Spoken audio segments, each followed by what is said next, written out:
মৌপুর গ্রামের মতিন অনেক বছর থেকে বিদেশে কাজ করে তার সংসার চালাচ্ছে।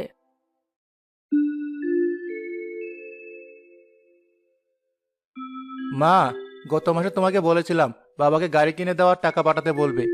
এখনো বাবা পাঠালেন না কেন? নতুন একটা ফোনও লাগবে আমার। এই তো কিছুদিন আগেই তোকে একটা বিদেশি ফোন কিনে দেওয়া হয়েছে, এখনই আবার কিসের ফোন? কিছুদিন আগে মানে 1 বছর আগে। তাছাড়া এখন এই ফোনের নতুন ভার্সন এসেছে, এটা আর ব্যবহার করা যাবে না। তুমি বাবাকে নতুন ফোন আর গাড়ি কেনার টাকা পাঠাতে বলো।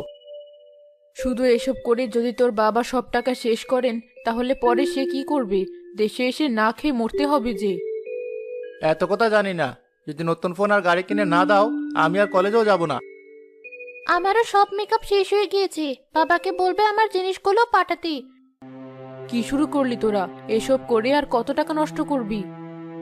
আমরা এসব কিনতে বললে টাকা নষ্ট হয়, আর তুমি যখন বাবার থেকে গয়না নাও তখন টাকা নষ্ট হয় না।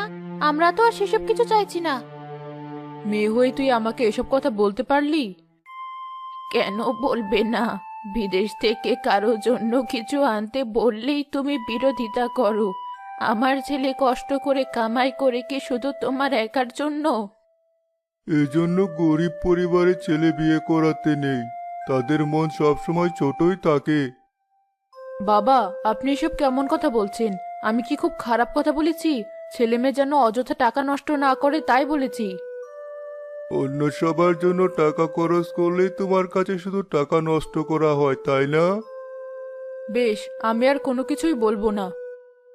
তোমাকে আর কিছুই বলতে হবে না। আমি বাবাকে ফোন দিয়ে যা বলা দরকার তাই বলছি। হ্যালো বাবা। হে রাতুল, কেমন আছিস বাবা? তোর লেখাপড়া কেমন চলছে? ভালো চলছে বাবা। বাবা, তোমাকে একটা কথা বলার ছিল। কি কথা বল। বাবা, আমার জন্য গাড়ি কেনার টাকা পাঠাও। আমার সব বন্ধুর গাড়ি আছে, কিন্তু আমার নেই। গাড়ি কিনে না দিলে আমি কিন্তু আর কলেজে যাব না। তুই কোনো চিন্তা করিস না বাবা, আমি যত তাড়াতাড়ি পারি তোর গাড়ির টাকা পাঠিয়ে দেব। তোর যেটা পছন্দ হয় কিনে নিস। আমার কাছে একটু দে, আমিও বাবার সাথে কথা বলবো। হ্যালো বাবা। হে মা, বল কেমন আছিস? ভালো আছি বাবা। বাবা, আমার জন্য কিছু মেকআপ পাঠিও। ঠিক আছে মা, তুই কোনো চিন্তা করিস না। দেখলি তো, আমার ছেলে কষ্ট করে টাকা কামায় তোদের জন্য, আমাদের জন্য।